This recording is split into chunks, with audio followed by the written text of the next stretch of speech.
Thanks to the supporters and channel member Felix Bjorkman. We are at the business end of this first season in the Premier League, and we are in with a very real chance of qualifying for Europe. This is what the league table looks like with, 9 games to go? We're in 7th place in the league, only 2 points behind Spurs. The top 5 go into the Champions League. So we're sat in a Europa League, I think, qualification spot currently, with the potential, like I say, of pushing on into the Champions League if things go our way. And if we look at our run-in, I mean, yeah, the last 2 of the last 3 matches are hard.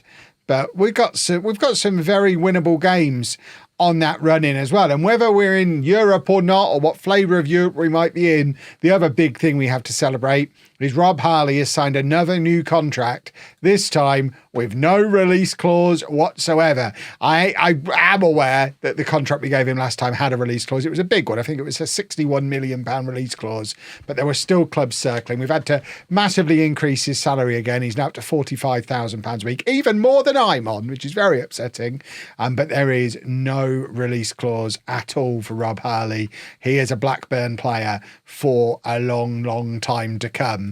It'd be nice if he could improve his goal return if we're building the entire team around him, but can't have everything. He's still young. He still hasn't made his England debut, which I find fascinating. But let's not worry about that now. Let's worry about beating Nottingham Forest and hopefully moving even further towards those European qualification spots. And we're going with Restes in goal, a back four of Baker Whiting. Couldn't remember the second part of his name. Baker, Whiting, Silla, Tingy and Angeli, Vujacic and Nzita in the midfield, Fordham, Koklov and Evans then behind Harley up front.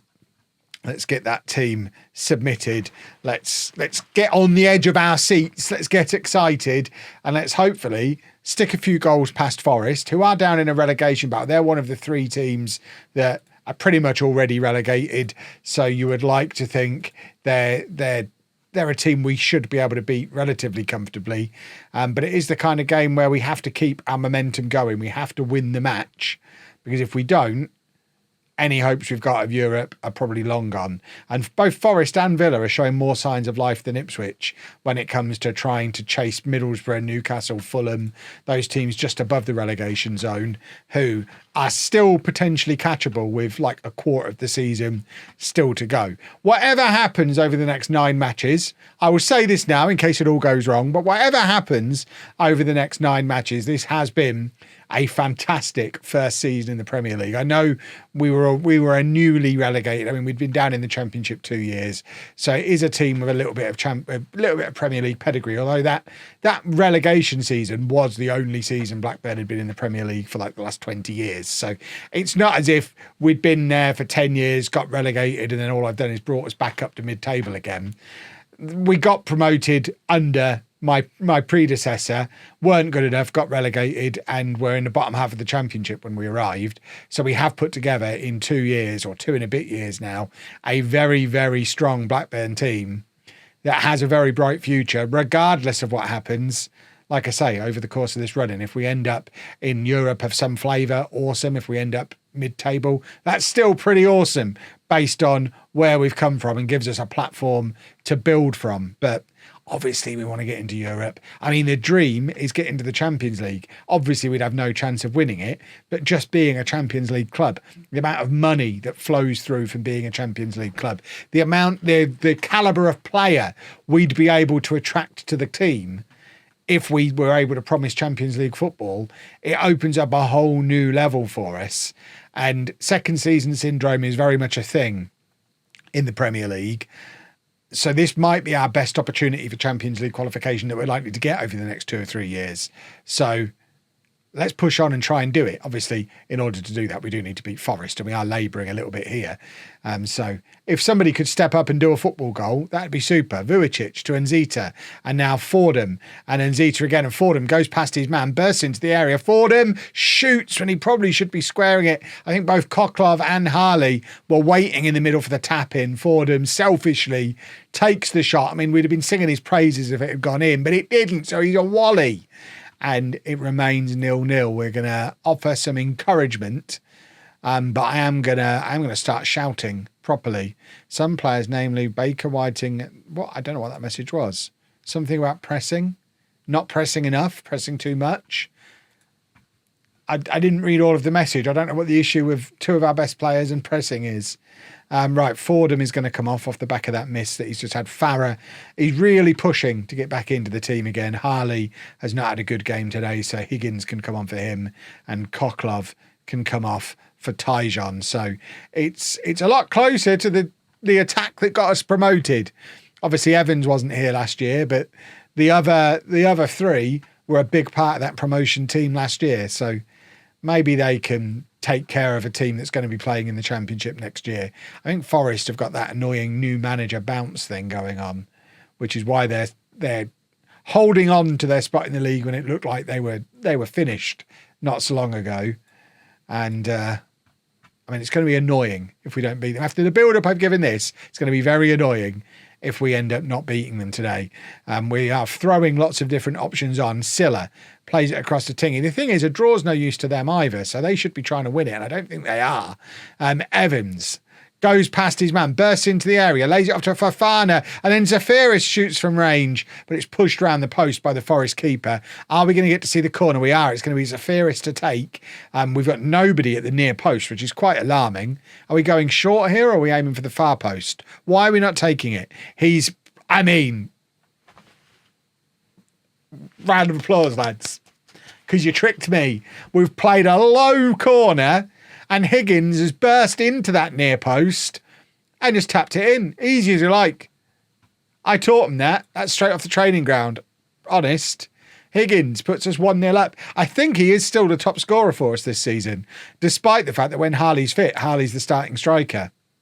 And I think we do have to keep pushing Harley because he's got so much more upside than Higgins. But we mustn't forget that Higgins is a homegrown Blackburn player and he's still only 26 years old himself. It's not like he's an old man and he's nearly done. His best years theoretically are still ahead of him. And he is scoring goals in the Premier League, as he's just shown again there. That's poor from Baker Whiting. But great work from Zafiris to win the ball back. He releases Farah. Farah to Tyjon to Higgins, and he's scored again. The flag's up. I think this one's probably getting disallowed. But that Championship front line is linking up very nicely. The goal has been disallowed. Boo, hiss to the linesman. We don't need to see the replay. I mean, he's not offside there, is he? But we know Football Manager pauses in a weird spot. There you go, because that's where Farah releases. Well, it wasn't even from Farah's pass. Tyjon, when he plays it across to Higgins, Higgins is offside from the Tyjon pass, which he should know better. I think he's probably gone for the original pass from Farah, thinking it was aimed at him, but it's gone to Tyjon instead, at which point Tyjon should just shoot, because he should know Higgins is then off. This is alarming. I mean, the fact the game is locking up the way it is. I never had this problem before the latest update, but we are, it feels like it's struggling. I'm struggling a little bit with what's just happened, but the game itself seems to be struggling as well. Where's that come from, really? That is definitely 2 points drop. That is not what happens to teams that end up in the Champions League, I don't think. That was a big opportunity for us today. We're 7 unbeaten, but asterisk next to it, please, because we're 7 unbeaten, but we've just signed Fafana. I should have kept a closer eye on how many games he'd played, because I probably don't want to sign him permanently. We could have just frozen him out, given him the old Harvey Elliott treatment, but no. Well, that's two disappointing things that have happened in quick succession there. I mean, we are up to 6th temporarily and only 1 point behind Spurs, but both Spurs and Bournemouth have a game in hand over us. Because we played first. We do play Bournemouth quite soon, I think. We're going to show you Chelsea now. And we've got both Spurs and Bournemouth there. And then, I tell you what, the running's harder than I thought it was. We really should have beaten Forest there. Okay, it wasn't games played that led to Fafana's move being permanent. It was us securing our spot in the Premier League for next season, because we've just paid out our not getting relegated bonuses. So, yeah, it's not something I needed to keep an eye on. I can't believe we've just given Jim Kitchen 98 grand for staying in the Premier League. He spent the first half of the season on loan at Grimsby in League One. We've recalled him and sent him to Birmingham in the championship. And now we're like, hey, Jim, we've survived. Here's 100 grand. Who gives these contracts out? I ask you. Right, the time has finally come to play Castro, I think. Gaspar Castro, remember, he's 6'5". He is a big boy. And actually, if you look at our 3 centre-back options, he's the only one with a decent average rating, even though he barely ever starts. So we're getting him in. Hopefully, he'll be a threat from set pieces for us. It does mean sacrificing Tingy, but these things have got to be done sometimes. Otherwise, it is the same team that you've just seen really labour to get past Nottingham Forest. We'll hopefully have a little bit more success over Chelsea with a big boy in there to nod in some set pieces. Because I think that's the thing that we're missing. When you got those tight matches like the ones we've just had, you need a big boy to nod in some set pieces. It's why we signed him. We may have forgotten it and got away from that a little bit, but he's in the team now. And I mean, he's an Argentina international at 19 years old. He made his debut at 18 before even signing for us. If anything, we're probably holding him back by not playing him enough. So it's time to give that boy some game time. Angeli, to the right of him, has been in the team all year. It's one of the reasons why we haven't had Castro in the teams. We didn't want 2 18-year-olds on the same side of our back four, but Angeli's been fantastic. He's played a couple of times for France, I think. I'm sure he's made his France debut. Castro, like I say, has played a couple of times for Argentina. We've got players who are going to be at World Cups. We probably need to play them. I think Castro's probably at fault a minute in. It's literally gone between the 2 players I've just identified. That's Angeli, that's Castro. It's gone between them. Castro's not gone with his marker. Yeah. Can we re-record the first minute of this match? I feel like I need to change some of the things I was saying. Castro's been done for pace again there. Is he slow? Not really. Not mega slow. I mean, he's got 15 pace. At 6'5" to have 15 pace is no mean feat at all. Oh, Harley, talking of pace, Harley gets in onto a loose ball and Rob Harley really should have scored. I mean, if he has aspirations of being an England international, which he should have, he's a legitimate English wonder kid captaining a Premier League team at 20 years old who are on the verge of Champions League qualification. He should already be starting for England. Never mind, will he get in the squad for the first time? But yeah, he didn't look like a striker again there, did he? And it's a problem we've had throughout Harley's career. He's a second striker. He is not the main man. And it's cost us again there. And now Chelsea trying to get in the other side between centre-back and full-back. And they seem to be having some fairly decent fun on the other side as well. We need to demand more, I think. I'm not very happy with how this game has started. We only made the one change. And I don't know if it was the right change because it potentially has directly led to the goal. Right, Silla, who we have recently appointed club vice-captain. Oh my word, he's basically had a shot there. Right, Castro, out to Angeli, and now Evans just gives the ball away. I mean, that's been taken off Evans so easily. He's won it back there. It's kind of hit him. Harley's one-on-one with the keeper again.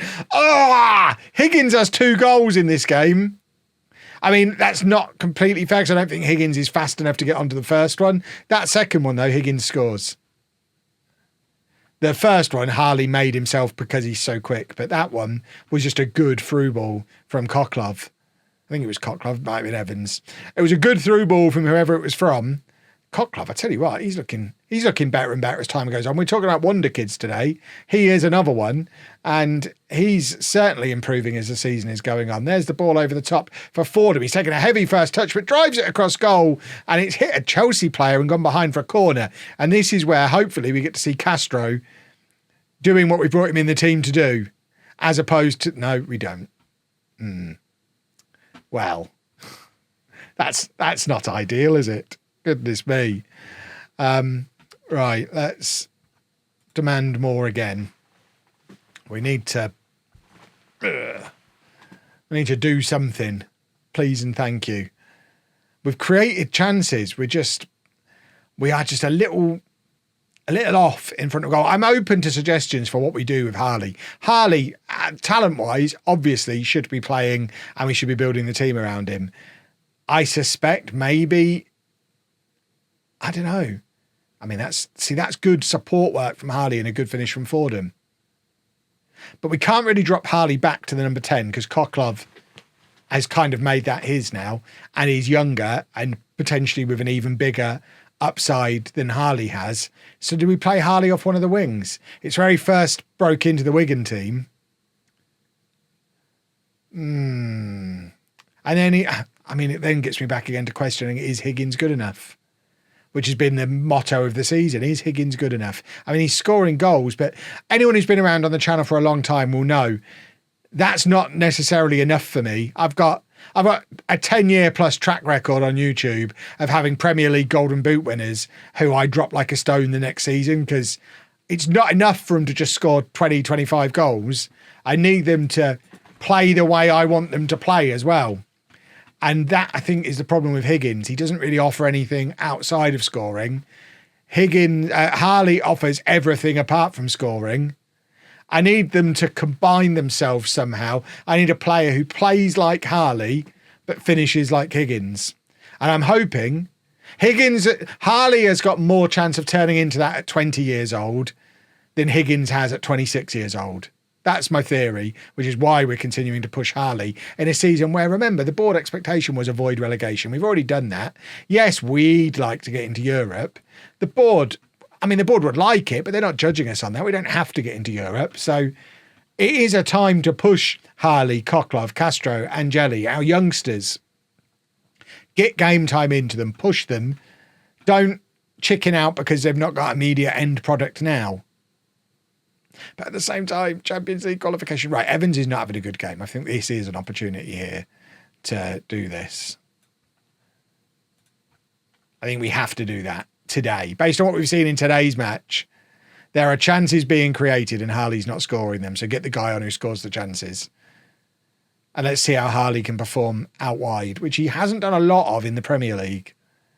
Most of his appearances this season have been at centre forward. And he's not in double figures for goals yet. Right. We're demanding more from everybody, from all involved. I need more from you. I need a point out of this game at least. Because Chelsea are below us in the league. They're so far below us that this doesn't even put them back above it. See, Higgins getting injured there is not ideal.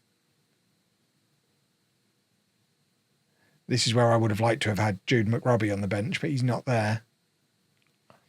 So I think we bring on Farah and put Fordham up top. Fordham's never really had a chance to play as a striker for us. Right, we're on our last stoppage. I can't do the change yet then, can I? I should have done more changes with Fordham. Right, now we take off Nzita, bring on Zafiris. Still got 2 more subs to make. Tyjon, I think, has to come on. But for who? For Harley, I think. Or Koklov. I'll bring him on for Koklov. And then I want to get Modragon on as well. I think he does come on for Harley. We don't have anyone who can play on the right-hand side here. So actually, we're not going to do that. I was thinking somebody must be able to move out to the right. No, there is literally nobody. So in that case, just bring on the more attacking fullback, I guess. Get him wing backing. And I think we have to go... We're not going to do one of our crazy tactical changes. Well, we throw everybody forward. We don't do that in the Premier League. Right, corner. Castro, where are you? Corner comes in. I mean, that looked like a handball from Badia Shiel. And they are charging at... Well, we've got 5 players back here. If they score from this, I'm going to be very upset, for goodness sake. That's what happens when you bring on the more attacking fullback. He's acting like, oh, it wasn't me, ref. Look, I'm behind you, ref. You're an idiot. What a stupid thing to do. They had one player. There were 4 Blackburn players covering. He was literally going nowhere. What an idiotic penalty to give away from an absolute wombat. Well, I started this episode talking about potential Champions League. The way we've played in this episode, we'll be lucky to get into the Conference League. We're annoying at times. I should have gone to Newcastle. Have they been relegated yet? I mean, they're getting close. Villa are only 7 points behind with a game in hand. That would vindicate me. Even if we don't end up in Europe, if Newcastle get relegated, that really does demonstrate that the 200 grand they were offering me for transfers probably wasn't enough to turn that ship around. Chelsea are going to score again here. I mean, Restes makes a decent save, but exhale of breath, etc., etc. Please don't score again, Chelsea. Please. Castro heading it clear. Like to see that. And now we're lumping it. I mean, there's not really any point in us attacking at this point. We're not going to score twice in the last minute and a half of the game, are we? How much should we spend on him to play as a striker?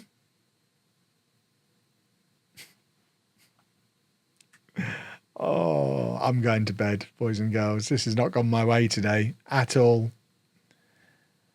Ay. They're still coming at us. Can we just have the end of the match now? I don't really want any more of this. I've had enough and I would like to go home. Ref, come on. Nobody's enjoying this. Farah to Tyjon.